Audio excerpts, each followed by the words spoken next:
Good morning students. Today we will discuss about remaining topics of data structure. So what we do in previous lecture, first thing is what is data structure, next one is what is list and sample program of list, third में हम लोगों ने देखा था list के element को कैसे access करेंगे, फोर्थ में हम लोगों ने इटरेशन कैसे करेंगे लिस्ट में वो देखा था, कुछ इंपॉर्टेंट मेथड्स और फंक्शन देखी थी लिस्ट की, फिर हम लोगों ने समझा था कि स्टैक क्या होता है, इसके बाद हमने देखा था कि स्टैक के अंदर कौन कौन से एप्लीकेशंस हैं, फिर स्टैक का पाइथन में कैसे यूज़ होगा, और अब हम इस प्रोग्राम से स्टार्ट करते हैं स्टैक का एक छोटा सा प्रोग्राम। इसे समझने के बाद में मैं आपको इसका जो एक बड़ा प्रोग्राम है वो आपको बताऊंगा। यहाँ पर हम लोग देखेंगे स्टैक के अंदर पुश और पॉप ऑपरेशन होता है। Push operation in the sense to insert data, जहाँ पर हम अगर पुश ऑपरेशन बोलते हैं वो डाटा को इंसर्ट करेगा और पॉप ऑपरेशन बोलेंगे वो डाटा को रिमूव करेगा। स्टैक में दोनों ऑपरेशन वन एंड से परफॉर्म होंगे और स्टैक जो है वो लीफो स्ट्रक्चर को फॉलो करता है, that is last in first out structure. Stack के अंदर अगर हम एक और चीज़ देखें यहाँ पर तो यहाँ पर इस डायग्राम को आप देखें, प्रीवियस लेक्चर में भी हम लोगों ने यहाँ पर 7 को पुश किया था, फिर देन 11 को किया था और बाद में जब हम लोगों ने इन्हें रिमूव किया तो सबसे पहले 11 निकला, उसके बाद ही 7 निकला, क्योंकि स्टैक का जो फार्मूला है वो है लास्ट इन फर्स्ट आउट। अब हम लोग इस प्रोग्राम को देख लेते हैं। स्टैक के अंदर अगर आपको कोई एलिमेंट इंसर्ट करना है तो अपेंड मेथड की मदद से आप उसे इंसर्ट कर पाएंगे, और अगर कोई एलिमेंट रिमूव करना है तो पॉप की मदद से आप वन बाय वन एलिमेंट्स को रिमूव करेंगे, और इसके अंदर यहाँ पर वो चीज़ दिखा रखी है। अब नेक्स्ट हम लोग देखते हैं एक छोटा सा प्रोग्राम। इस प्रोग्राम को आपको ध्यान से देखना है। सबसे पहले हम लोग जो है स्टैक को कैसे इम्प्लीमेंट करेंगे प्रोग्राम के अंदर, स्टैक एम्प्टी है या फुल है, वो सारी चीज़ें आज हम इसमें देखेंगे। इस प्रोग्राम के अंदर हम लोग देखेंगे सबसे पहले हमारी एक क्लास बनाई हुई है, क्लास स्टैक। इस क्लास के स्टैक जो है, इस क्लास के अंदर हम लोगों ने 4 फंक्शन बनाए हैं। फर्स्ट है डेफ नाम से, डेफ कीवर्ड यूज करके हम लोगों ने इनिट फंक्शन बनाया। इनिट फंक्शन है जिसका मतलब है कि वो स्टैक को इनिशियलाइज करेगा। नेक्स्ट में हम लोगों ने देखा डेफ इज एम्प्टी, यानी वो चेक करेगा, इज एम्प्टी जो ये कीवर्ड है ये चेक करेगा कि क्या हमारा स्टैक एम्प्टी है। थर्ड में पुश एलिमेंट है ना, डाटा जो होगा स्टैक के अंदर पुश होगा, दैट मीन इंसर्ट होगा, और पॉप में होगा डाटा जो है वो रिमूव होगा वन बाय वन। और इनके अंदर हम लोगों ने यहाँ पर प्रिंट की जगह रिटर्न स्टेटमेंट दिया है। रिटर्न क्या करेगा, हमें वैल्यू को रिटर्न करेगा अकॉर्डिंग टू कंडीशन। जिस भी फंक्शन को आप कॉल करेंगे वो उसके अकॉर्डिंग वर्क करेगा।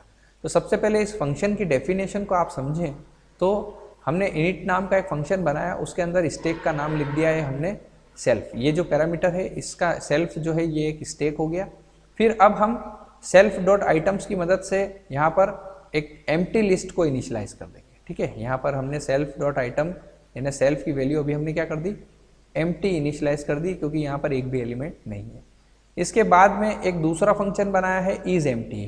तो जैसे हमारा एक फंक्शन था इज अपर इज लोअर, इस टाइप से यहाँ पर इज एम्प्टी जो होगा वो चेक करेगा कि जो हमारे जो स्टैक है वो एम्प्टी है या अभी उसके अंदर कोई एलिमेंट है, जस्ट लाइक दिस। जैसे ये अभी स्टैक जो है फुल है ना, इसमें एक एलिमेंट और आने की जगह बची है, तो ये चीज़ चेक करेगा कौन, ये वाला फंक्शन इज एम्प्टी है ना। तो अगर ये एम्प्टी होगा तो हमें ये वापस से खाली स्टैक की एक वैल्यू आपको मिल जाएगी। ठीक है, एम्प्टी स्टैक जो है वो आपको यहाँ पर मिल जाएगा। इसके बाद में पुश फंक्शन है। पुश फंक्शन अगर आपका स्टैक खाली रहेगा तो सेल्फ नाम का जो स्टैक है उसके अंदर डाटा आपका इंसर्ट होगा, और डाटा इंसर्ट करने के लिए मैंने आपको बताया था अपेंड मेथड का यूज हो जाएगा। अब ये जो डाटा जो लिखा हुआ है यहाँ पर, जो भी डाटा यूजर इंसर्ट करेगा वो डाटा यहाँ पर आपके स्टैक के अंदर इंसर्ट हो जाएगा। Suppose if you want to remove an element from stack then you have to use pop method. तो यहाँ पर पॉप नाम का भी हमने एक फंक्शन बना लिया और यहाँ पर पॉप मेथड भी कॉल करवा ली, जिसके थ्रू आइटम से वन बाय वन एलिमेंट जो होंगे वो रिमूव हो जाएंगे। फिर एक वेरिएबल लिया एस, और उसमें हमने क्या किया, क्लास जो थी आपकी स्टैक उसको कॉल करवा दिया, यानी क्लास के जितने भी चीज़ें हैं वो सारी एस को हमने अलाइज कर दिया। ठीक है, एस को हमने सौंप दी है ताकि अब हम पूरे फंक्शन में एस को यूज़ करेंगे तो वो पूरी क्लास जो है वो उस एस के थ्रू रिप्रेजेंट होगी।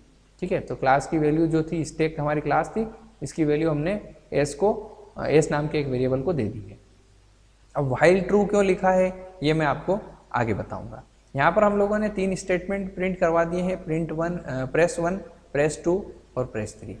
Suppose if you want to insert an element, then उसमें आपको क्या करना है, पुश फंक्शन, पुश वाला जो फंक्शन है वो कॉल होगा, तो प्रेस 1 दबाना है। अगर आप एलिमेंट रिमूव करना चाहते हैं तो प्रेस 2, और अगर आप प्रोग्राम से बाहर जाने चाह रहे हैं तो देन प्रेस 3 आपको लगाना पड़ेगा।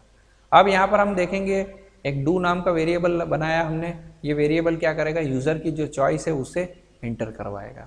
तो यहाँ पर सपोज अगर यूज़र एंटर करता है 1, है ना, यूज़र अगर आउटपुट स्क्रीन पे 1 एंटर करेगा तो वो वेरिएबल जाएगा डू के पास, है ना। वो डू के पास जाने के बाद हम एक कंडीशन यहाँ लगाएंगे कि डू इक्वल टू 1। सपोज अगर डू की वैल्यू 1 होगी तो यूज़र से वो क्या करेगा, इंटर ए number two push.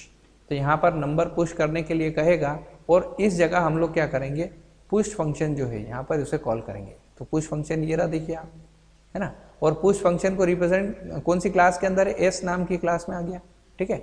S dot push इसलिए लिखा है, डायरेक्ट अगर हम यहाँ पे पुश लिखेंगे तो ये कॉल नहीं होगा, हमें इसे क्लास के साथ ही कॉल करना पड़ेगा।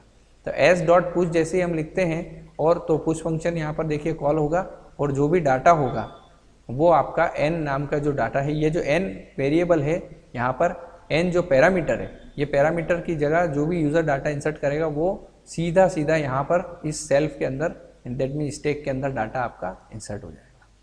सपोज यूज़र अगर 2 इंसर्ट करता है, ठीक है, अगर आउटपुट स्क्रीन पर 2 देता है कि नहीं मुझे तो एलिमेंट रिमूव करना है, तो यहाँ पर सबसे पहले वो चेक करेगा कि क्या स्टैक के अंदर एलिमेंट है या नहीं, क्योंकि वो डायरेक्टली रिमूव तो करेगा नहीं, क्योंकि अगर जब तक आपने कोई एलिमेंट स्टैक के अंदर इंसर्ट ही नहीं किया तो वो रिमूव कैसे होगा। तो पहले स्टैक को चेक करना ज़रूरी है कि हाँ वो खाली है या भरा हुआ है।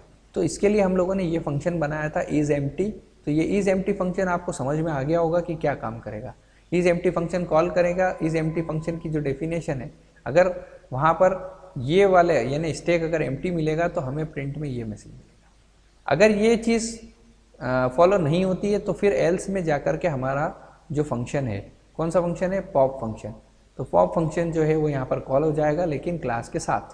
तो पॉप फंक्शन कॉल होने पर क्या होगा कि जो भी फर्स्ट एलिमेंट होगा वो प्रोग्राम उस स्टैक के अंदर से रिमूव हो जाएगा।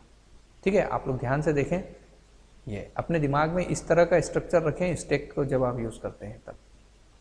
इस तरह से यहाँ पर जो एलिमेंट होगा वो रिमूव हो जाएगा। और सपोज अगर यूज़र ने 3 बटन दबा दिया है, 3 नंबर अगर प्रेस किया है, तो वो आपको प्रोग्राम से बाहर, ब्रेक स्टेटमेंट प्रोग्राम से बाहर लेकर के आ जाएगा।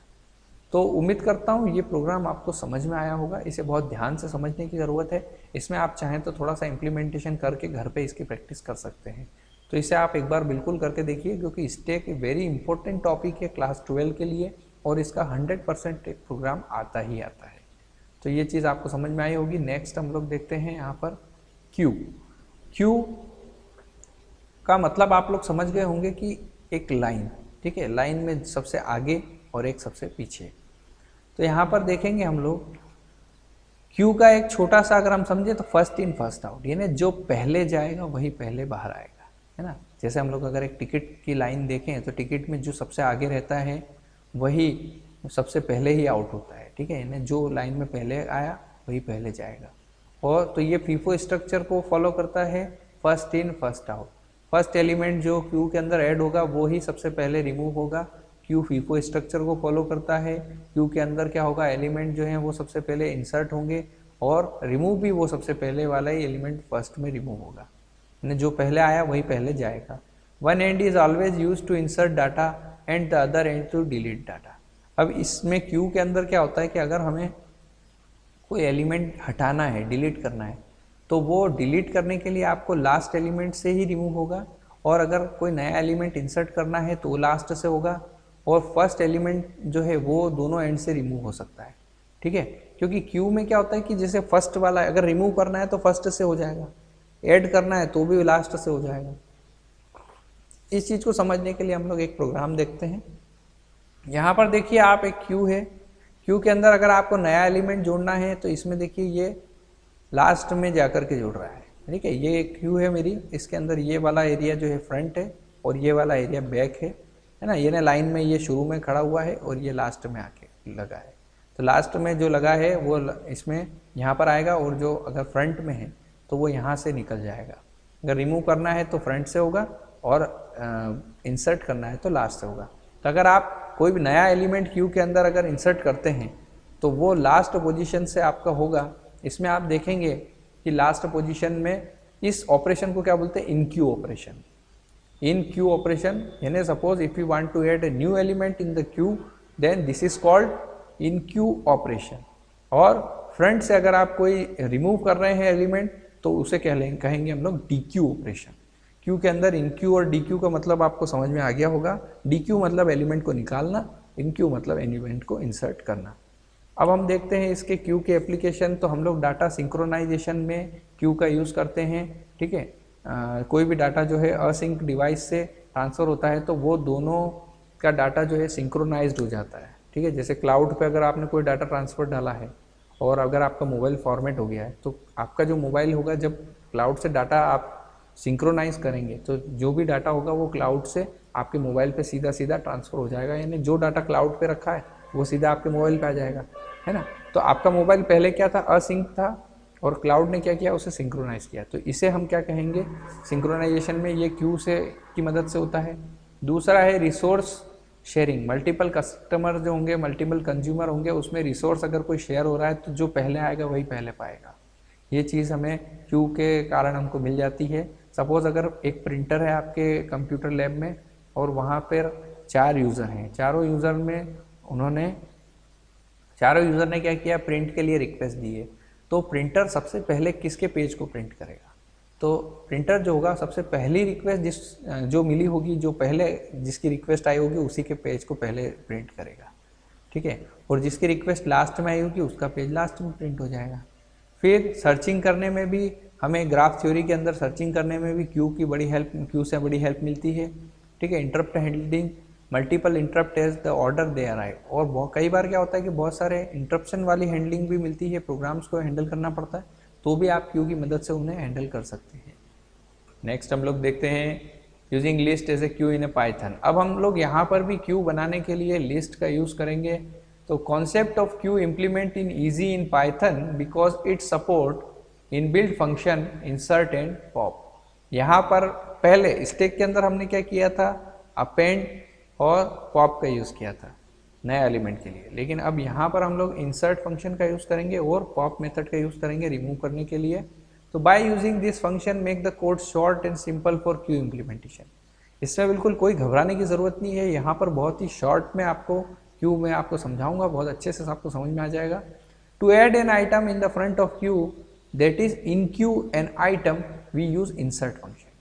कोई भी आइटम अगर आपको इंसर्ट करना है, इनक्यू करना है, इनक्यू कहेंगे क्यू के केस में, तो इंसर्ट करना है या इनक्यू करना है तो आप इंसर्ट फंक्शन का यूज़ करेंगे। डीक्यू ऑपरेशन के लिए आप करेंगे पॉप फंक्शन का यूज़। ये फंक्शन फास्ट और एफिशिएंट वे में आपका काम करते हैं। कैसे करते हैं देखते हैं ज़रा। सपोज हमारे पास एक वेरिएबल है जिसका नाम ही हमने क्यू रख दिया, उसके अंदर हमने एक लिस्ट स्टोर करवा दी है, 537 उसके एलिमेंट है। एक बार उसको प्रिंट करवा दिया, ठीक है। दूसरी बार अगर सपोज मैं चाह रहा हूँ कि 0 पोजीशन पे 53 जो है ऐड हो जाए, तो यहाँ पर देखिए आप इंसर्ट क्यू के अंदर इंसर्ट फंक्शन लगाया और ये जो 0 है ये इंडेक्स पोजीशन है, ठीक है। यहाँ पर इंसर्ट होगा तो ये जो 53 होगा, 537 में क्या होगा, 53 जो ऐड होगा, लेकिन ये 0 पोजीशन पे इंसर्ट हो जाएगा। फिर हम क्यू को प्रिंट करवाएंगे तो ये आउटपुट दिखेगा। इसके बाद में सपोज अगर मैं 29 करवाना चाह रहा हूँ तो 29 इस 53 के बाद ही होगा, ठीक है। ये हो गया। इसके बाद में अगर मैं कोई एलिमेंट पॉप करना चाह रहा हूँ तो पॉप मेथड जैसे आप लगाएंगे तो 7 रिमूव हो जाएगा इसमें से, है ना। उसके बाद फिर एक बार और पॉप लगाया तो 3 रिमूव हुआ। तो क्यू जो जब प्रिंट करेंगे तो लास्ट में ये वैल्यू हमें क्यू से मिल जाएगी। तो आप समझिए इसको ध्यान से, इस डायग्राम को, कि यहाँ पर हमारे एलिमेंट्स हैं, 7 जो है वो उसका फ्रंट रहेगा और जो 29 है वो उसका बैक हो गया। जब हमने इंसर्ट किया तो इनक्यू किया, दैट मीन्स तो वो यहाँ बैक से हुआ, और जब हमने पॉप ऑपरेशन